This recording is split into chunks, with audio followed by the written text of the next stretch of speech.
What's up, fight fans? It's your host, Billy here, and it's time to take it to the ring.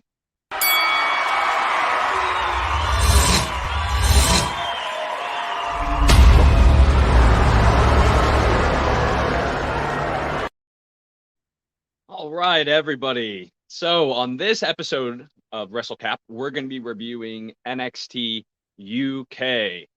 And this, I've said it before, if you guys have been watching, it's one of my favorite ones out there. UK is just a little bit different. And this episode is really good. So, guys, check it out. We get to see some great matches, just one or two promos, nothing too crazy, which I'm a fan of. And then a championship title match at the very end with Dragonoff. And that's crazy. Can't wait to get into that one. But first, let's get into the first fight card of the night. We have Mark Coffey versus Samuels. And this is the first time I've seen Samuels come out, and he looks really trim. A lot of announcers were saying he's leaned up and he's coming back. And man, he comes out with just a ton of energy. He gets the first takedown and just goes right into this mean side headlock. And it was great. So Mark, he had the size advantage in this match, but Samuels was just not holding anything back, man. This guy was just going hard the entire match. Got to see a great clothesline that just laid Mark out. And, he puts on the straps. He came out with the straps off. Usually you'll see the guys, they'll take off the straps. And that's when they're serious. Nah, he put the straps on. He's like, all right, these panties ain't falling, man. I'm ready to go. And he just gets fired up, man. And I'll be honest, Mark Coffey was getting worked pretty much this whole match, man. It was a great showing from Samuels. I was definitely impressed. Now, Coffey did nail this great drop kick to the chest. It was a lariat, like off the ropes, came in. That was the best shot I could get. He was moving so fast. And that still wasn't enough. He got the cover, but Samuels was able to get away. It was just a 2 count. So not enough to put him away. So at this point, they both run at each other, and you see like this double clothesline, and they lay each other out. It was pretty bad. I'm not sure who got the worst, but now Coffey is kind of starting to get some momentum. He's getting his second win. He comes back. He sets in this real nice like one arm hook from behind, and then sets into this big power slam. And wow, he just flattens it. You can see the mat shake. And then he follows up with this big running elbow, and Samuels he goes down. He goes down hard. It's like, holy cow. Now, Coffey, he was able to take the win in this match. Hey, good morning, guys. Yeah, get the comments coming. It's just me this morning. Lexi's enjoying herself on a very well-deserved vacation. Hopefully she's enjoying the spa or the hot tub. But some great stuff, man. We'll get back into this. Now, like I said, Coffey did win this match. He came back. That was a really solid finisher. That power slam it put Samuels away. And I was kind of surprised. I really thought Samuels was gonna take this, but that was just one heck of a slam. And then the elbow put him away. So great match. It was a ton of that was awesome. So check that one out. And then right after this, we go backstage and we see Dempsey talking to A-Kid, and he asks him, he's like, hey, I saw you kind of giving this guy some pointers. Can you show me that move, that trick set? And, A-Kid's like, nah, man. I'm not going to do that. Not after the way you've been acting. It's completely disrespectful. And then all of a sudden you see Dave Familia. They come up and they kind of jump him from behind. And at first Dempsey, he stops him like, what are you doing? What are you doing? And he resets and then just joins in, and they all start beating him up. So this is definitely starting some drama, and we're going to see a match, I think, next week with the two of them. So that's going to be good because they're both known for their speed and technician. And I'm a big Dempsey fan. I don't like the kind of butthole he's been, but he's a great wrestler, man. Great. So the next fight card of the night, like Joe better than his brother. Yeah. Yeah, man. This was, I think it's his last match was in October. This was Coffey's first match since October. So he was a slow start, but I mean, he had the power and the skill and the toughness to hang in and close it and get the win. So that's just the experience and power that he has. But this next match, Tiamat and his boys, House of Black. Yeah, yeah, they're doing it. It's all the promos are kind of like that too. They're real dark. It's very ominous. It's not as like satanic or like magic or stuff like that. It's more of just we're bad guys. It's like the bad guy in every quintessential superhero comic or show or anything like that. That's kind of what they're going for, and their big condo and all of that stuff. But now this next match was a tag team match, and we got to see Jack Stars and Dave Massive. And for the last couple of weeks, we've been seeing the two of them training, and Stars, he wanted that leather jacket, that cut. And Massive told me, he's like, you have to earn it. So the last few weeks, he's been doing a lot of hardcore training. And tonight, he presented him with that jacket. So it was a big deal, and you could just see it on Star's face. He was very, very happy. And it was definitely a very, very cool match. So they're going up against Pretty Deadly and Lewis. So that's Lewis Howley and Sam Stoker. So we have Howley and Massive. They face off first. And I don't know what this guy was thinking. I mean, Lewis trying to lock up with this just massive man. It was a hard lockup, and he had a hard time trying to control him.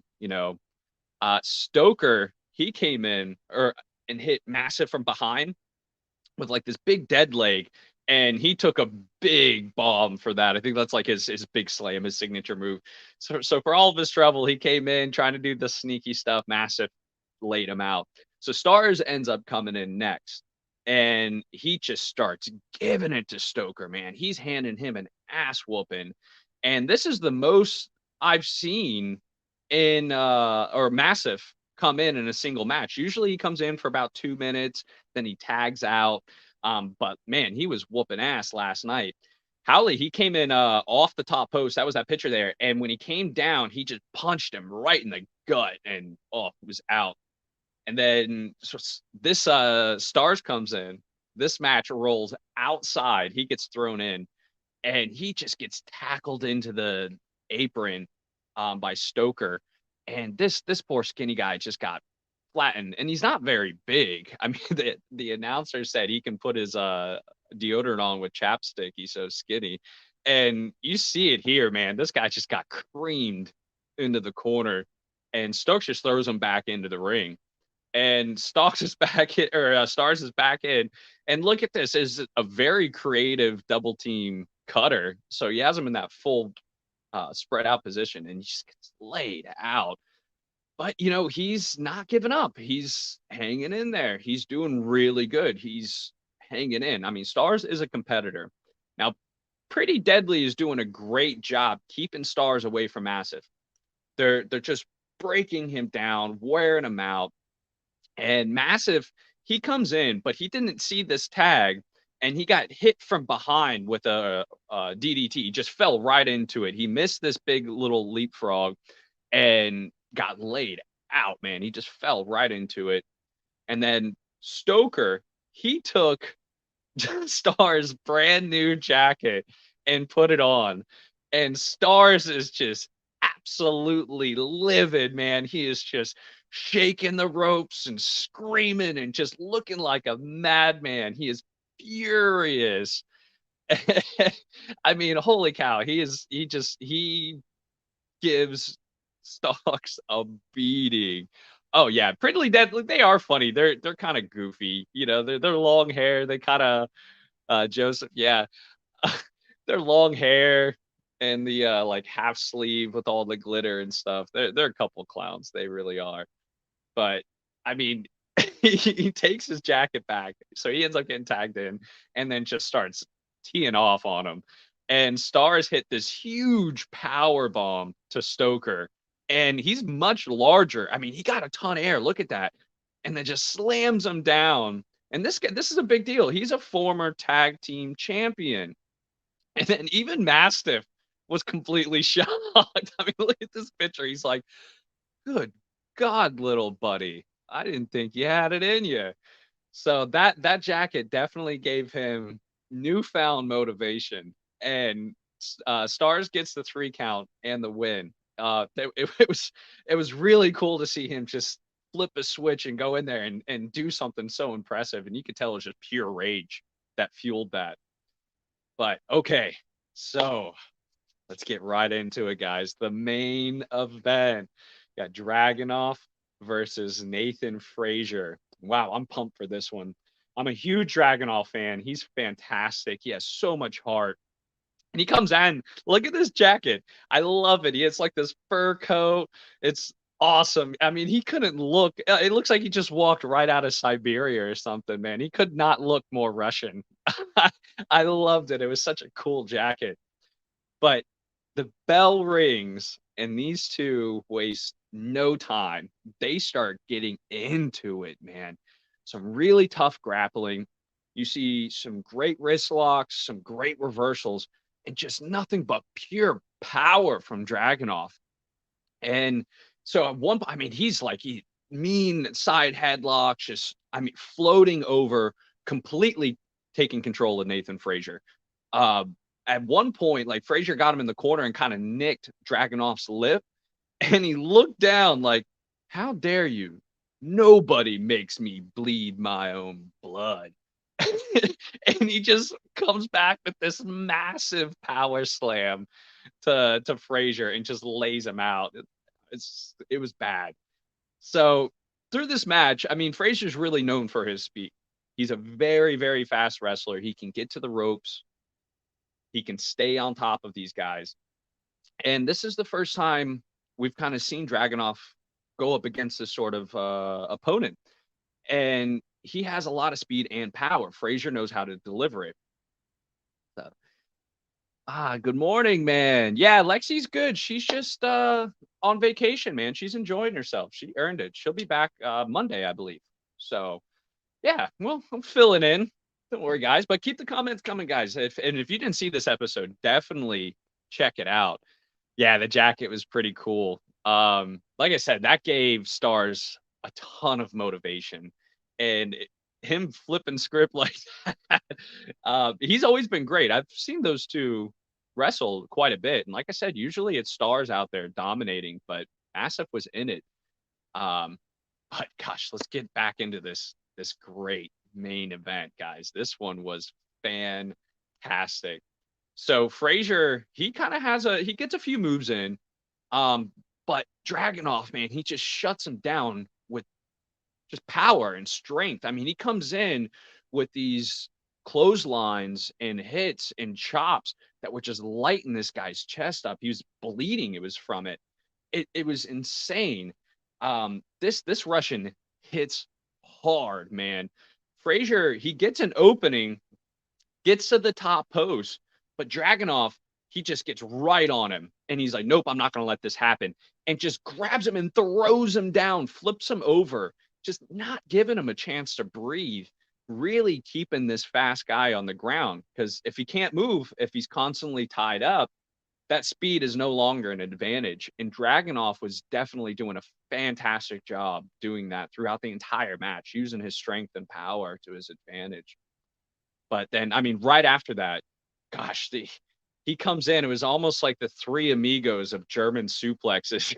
I mean, but on the third one, Frazier, he landed on his feet. It was just so impressive. He's almost ready for it.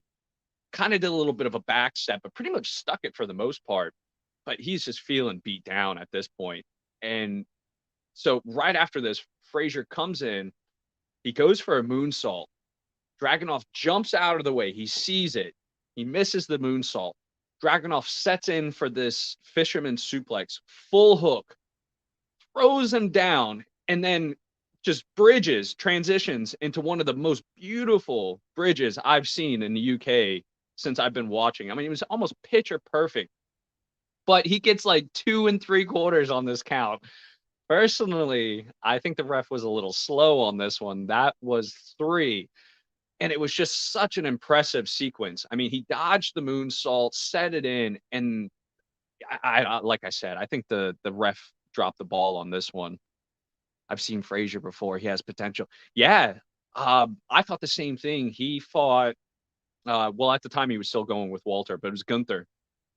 His last match in UK before he got bumped up to NXT 2.0.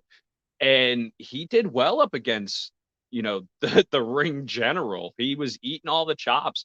He took the loss, of course, but that really showed he had the potential. And right after that match is when he called out Dragonoff, but he did it in a respectful way. And that's why he was able to jump the line. Dragonoff saw respect in that and is like, you know what? I'm going to give you your title shot. And it's because you went about it the right way. You didn't insult me or my family or do cheap shots. I'll give you your fight. And that's what we saw. And these guys went at it. They were a couple warriors. This was a great match, guys. I love Dragonoff. I haven't seen a match of his that I haven't liked. I've said it a bunch of times. The Irish Ace one a couple weeks back was great too. Check that one out. And this is a must watch as well. But Dragonoff, he's keeping this momentum. He comes in and he's on off the top post and he comes in with this big like dropping elbow and Frazier rolls away. I mean, fast, saved his own life. And he came down so hard with his elbow, he hurt himself. And you could just see it in his face. He was just crying out. And Frazier takes full advantage of this, comes in with like this crazy fast sling blade, like slinging him around the ring. It was really impressive. Frazier, he ended up coming in with like a super kick right after this. Dragonoff puts up his hurt hand, kind of blocks it, his arm, and he's kind of hurt and he's cringing. Frazier sets in a second one. This one lands, catches him right on the chin, lays him out. Dragonoff is on his knees. Frazier comes up, hits him with a third, and he is just out. He goes down, goes right for the cover, but the Tsar is able to kick out on this one. So the Russian still had some little bit left in the tank. And then Dragonoff, he goes to the top post trying to get some momentum. Frazier meets him up there, goes for the Hurricane Rana, but Dragonoff just stops him right there. He just holds him. He's like, nope. He rears back and sets into it. And then he goes to stand up to just power slam him off the post. But this is where Frazier kind of took full advantage of this and just threw all of his weight back and ended up landing that Hurricane Rana. And he goes down hard. Dragonoff went down hard. It was great. It was so impressive from both of them. I was impressed that Dragonoff could hold that and stop it initially. And then I was impressed Frazier was able to get that momentum and get that inertia back to finish the Hurricane Rana. And these two guys, they were just beating the hell out of each other. Yeah, man. Dragonoff is doing great, man. He has a ton of talent. Joseph, I agree. I think this is his second time defending it. And he just has so much talent. I mean, and real traditional wrestling talent. He's a great grappler, great wrestler. He's strong. Oh my God, this guy is so strong. He hits hard. I mean, the chops, they sound. I don't want to disrespect the Big Show. I mean, he's got some mean chops, but it kind of like Damian Priest. I think it's equal with Damian Priest. The guy hits hard, but he comes in and Dragonoff, almost out of sheer desperation, goes in for the spear head first. They clap a little bit and knocks Frazier out. He gets his 3 count and retains his title. And man, what a match. And after all this, he goes over to the corner, he picks up Frazier, they're shaking hands, and he almost has like this smile on his face, like, wow, that was a good one, man. That was a good fight. Thank you. And you just see this great mutual respect from fighters. And again, that just goes to my point and shows how much heart Dragonoff has. He's a great fighter, he's a competitor, and he holds the title. He is a good champion. I have a ton of respect for him. And I think he just wants to go out there and do his best no matter what. So now there's definitely some mutual respect with Frazier and Dragonoff. That's it, Billy, with the, the Triple H. What's the story with Triple H and I have a theory. No, so Lady J was kind of touching on that a little bit too. I'm not sure what's going on with him. You know, he's kind of been behind the scenes. I know he has some heart conditions that he's dealing with, so I know we're not going to see him come back in the ring. It's not going to happen. So we'll see what happens. It's at this point all I know is bits and pieces of what Lady J was kind of telling us, and it's mostly speculation. So as soon as we find out, we'll try to keep you guys in the loop. You know, Lexi and Lady J, they keep it locked down on Twitter, keep you guys updated. So Keith, what's going on, man? Roderick Strong in the UK. Yes, I saw that. I'm not sure if this is an upgrade or downgrade for Roderick Strong. He's been dropping the ball in a big way in NXT 2.0. So maybe you can go over there and just kind of get some new growths, work with some new wrestlers and some other talent. I also enjoyed the little segment with yes. So there's some cool stuff. Some of the promos kind of leading up for next week. We're going to get to see Dawn. She's going to be fighting for the women's championship. What else? Yeah, we get to see the A Kid and Dempsey match. That's going to be pretty cool. So, like I said, the promo stuff they kept pretty light, but this was awesome all the way through, guys. Check this one out. Oh yeah, Miko is definitely star. Yes, she's fantastic. Um, to be honest, I don't want to see her leave. I think she's a pivotal part of UK, and I love watching her. Dawn's gonna get. She better pull out all of her little tricks in that little demon box of hers because she's gonna need it. She's already hurt a couple ladies. Poor Davenport. I think she's still recovering from that arm injury a couple weeks back. Ugh. But all right, guys. So let's get into the fight card ratings. And guys, comment. Let me know what you think. If you guys saw this one, definitely let me know what you think. So we have 5 for Fight Forever. And then we have 4. This is awesome. Then you got 3. You still got it. And 2. What? And then 1. Boring. We're way better. All right. Yeah, we got another comment. Triple H may not wrestle full time anymore, but he is sensing Cody Rhodes might bring H the Ring of Honor. See, I don't know if Cody Rhodes is going to go over to Ring of Honor. I don't know. I think that's just a bunch of S talk from Twitter. I don't know where he's going. I think he's going to chase the money no matter what. So I know he left on good terms with AEW, but I don't think he would have left and pulled out because he knew what was going on with ROH. So it's why would he back out like that unless he was using it as leverage with WWE to come back to AEW? Who knows, man? It's a bunch of speculation. It's craziness. It's the Wrestleverse. We don't know until it happens. And then when it happens, it still changes. And we love it. That's why we're addicted. So, fight fans, I'm going to give this episode of NXT UK a solid 4. We only got to see 3 matches, but all 3 matches were fantastic, man. They were great matches. So check it out. And like I said, they give it Joseph 3.5. No, that's fine. That's it. It was a solid episode. The promo stuff was to a minimum, which I prefer. And man, Dragonoff, what a beast. And Frazier, ton of talent. Keep an eye on him. He's going to be going places. He's really good. So this was an awesome episode, and that Dragonoff match is a must see. Check that one out, guys, for sure. So that's it. I mean, if you guys like what you see here, please make sure you like, share, subscribe, and for more Wrestlecap videos like this, just click the link right there below. We have a ton of stuff. Check out the Fight Kitties. They'll keep you up to date on all the current stuff going on. And then you have Tijan. We're going to be reviewing SmackDown tomorrow. And he also does all the MMA stuff with the All Real crew. That's cool stuff. Check that out, guys. And of course, check out our merch. We got some cool stuff. I love this shirt. It's one of my favorites. But until next time, it's Billy here, and don't stop believing.